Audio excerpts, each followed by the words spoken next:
Mr. Speaker, I move to sport. White on white. Mr. Speaker, in the budget debate, the minister stated that consultancy and design work is advancing rapidly for the construction of the National Aquatic Center, the National Tennis Center, and the National Cycling Center, all to be built in UNC areas. The Minister of Finance also stated that these facilities will be supported by 3 national multi-purpose sports facilities. Where would these facilities be built? I'll speak about that a little later. But Mr. Speaker, I would later speak about the neglect of the sporting facilities in the constituency of Laventille East Morvant by this Minister of Sport. Mr. Speaker, a perusal of the PSIP document will reveal that no provision was made for the refurbishing of any recreation ground or court in Laventille East Morvant area. And Mr. Speaker, after numerous letters sent to the minister has done no work in my constituency.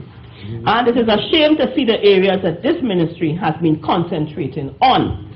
So, Mr. Speaker, if they fix 20 grounds in their area, they may fix a token in a PNM-led area as an offering, you know. Sometimes it might be 1 and 20 in another, Mr. Speaker. Okay?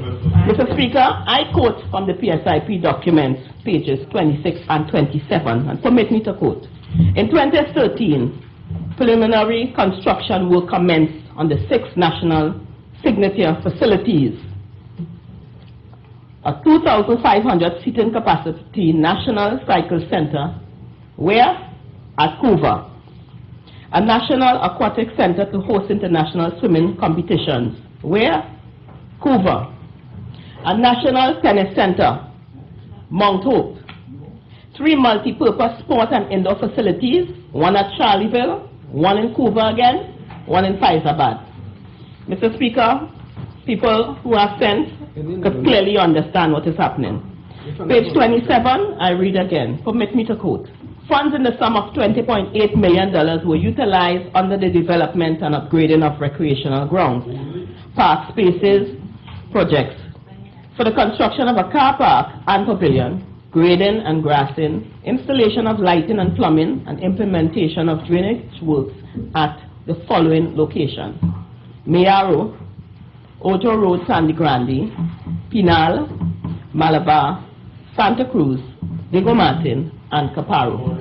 Mr. Speaker, remember I said that you put in a token offering. You put in 1 sometimes or 2 when they do 20 of their areas, Mr. Speaker.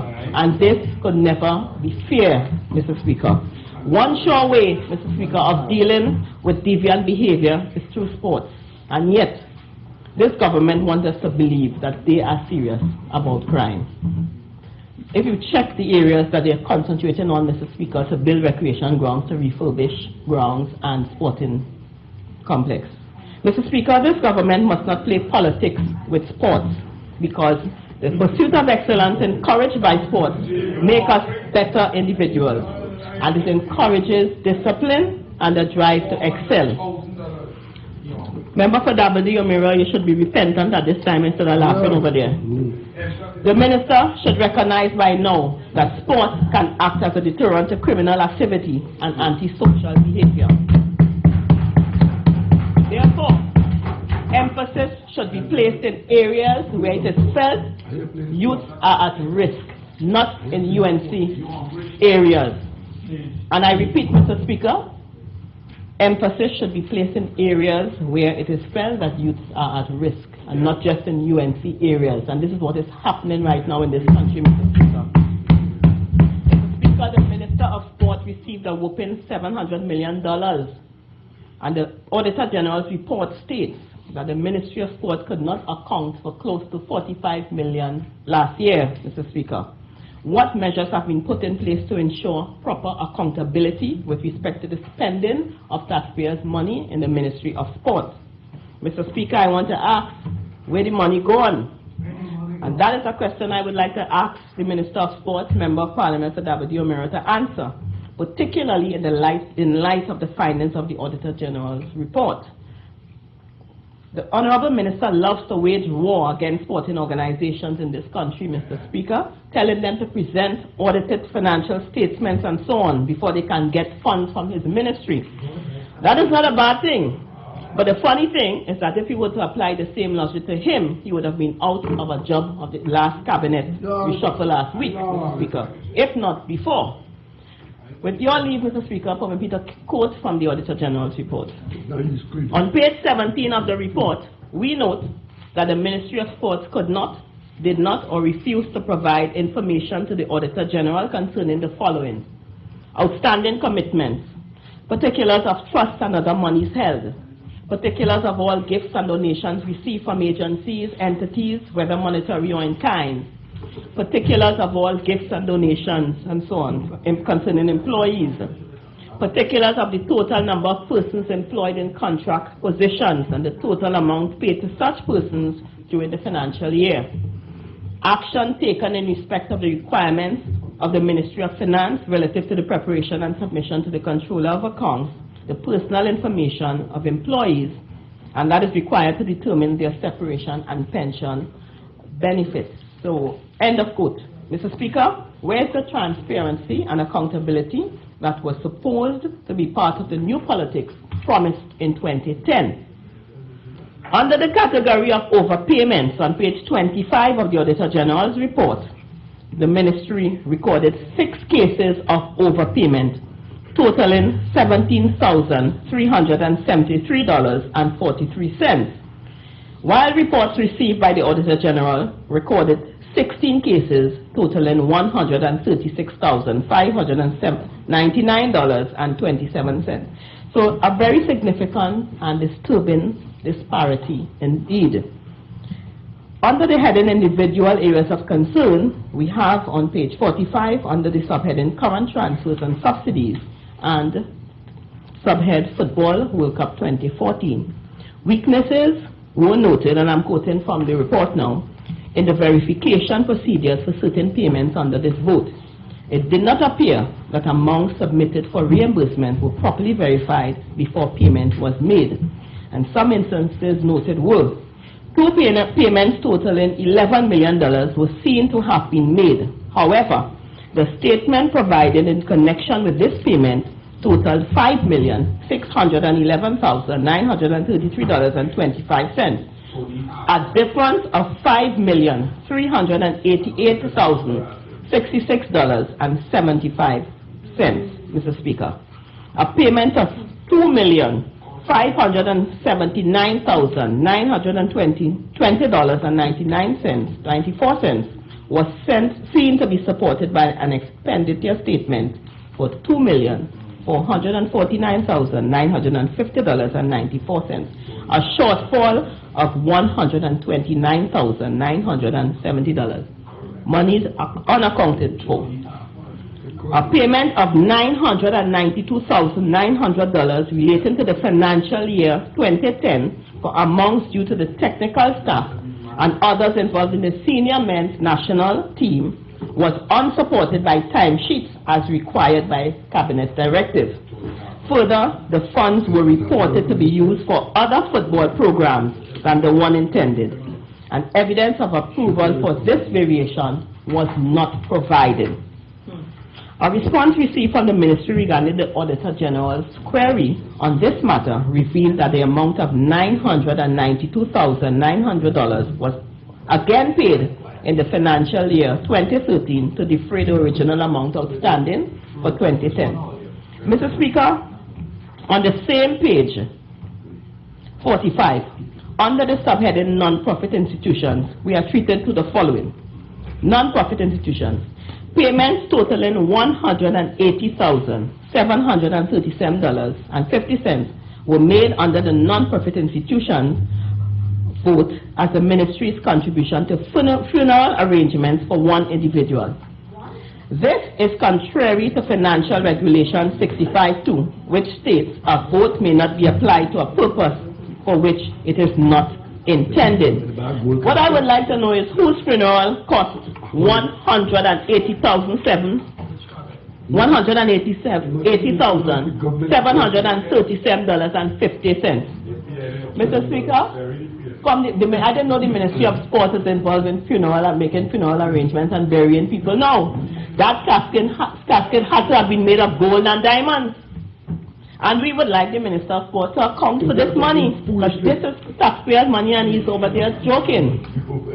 Mr. Speaker, 4 equal amounts totaling $1,996,400, $7,985,600 was seen to be paid in one check to a company for the Taking Sports to Rural Areas project for 4 regions.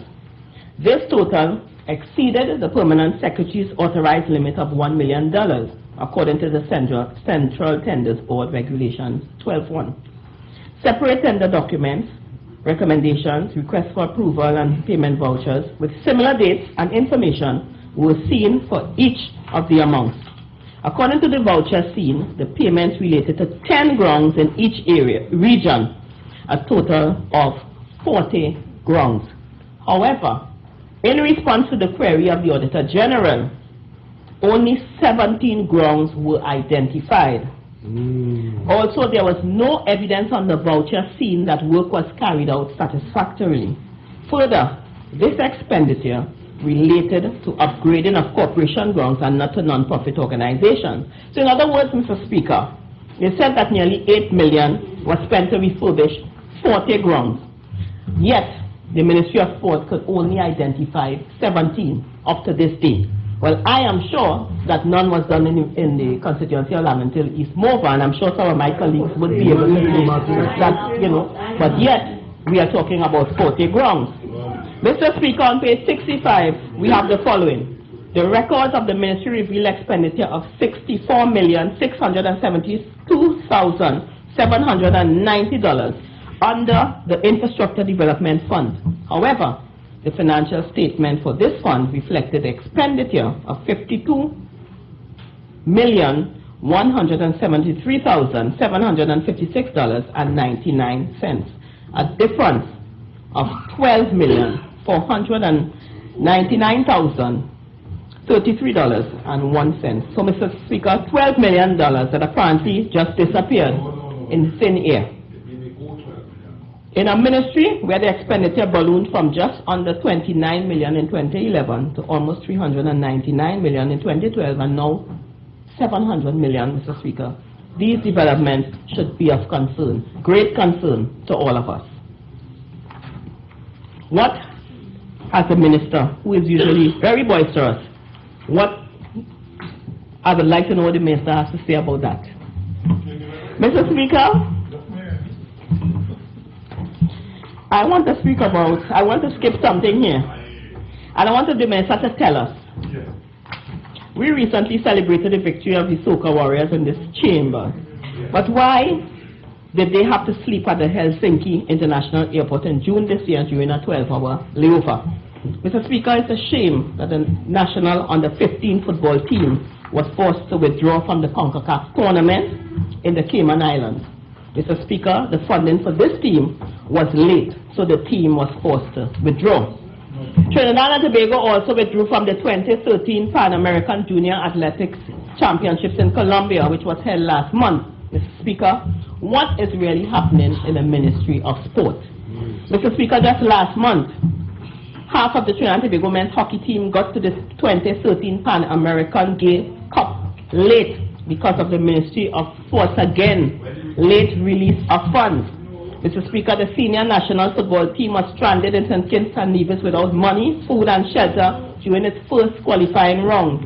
They almost had to boycott a trip to Peru and Brazil because of concerns about the ministry's late funding. They too slept at an airport in Finland during a pre-goal European tour. Mr. Speaker, I would like to know why the football coaches have not received salaries this year, and I understand that boxing coaches are the same. Oh, no, I don't have the time, a little later. Mr. Speaker, I just want to find out, too, why it is this government has been searching for a Minister of Sports. Last year, before the reshuffle, Anthony Harford was approached to be the Minister of Sports. Mr. Speaker, this year before the reshuffle, Brian Charles Lara was approached to be the Minister of Sports. Okay? I wonder why. I wonder why. I would like the ministers, I would have liked the minister to speak up with me and tell me that. I think you will continue when we have tea. Yes, I know. I think this is a good time for us to suspend for tea, and the sitting is now suspended until 5 p.m.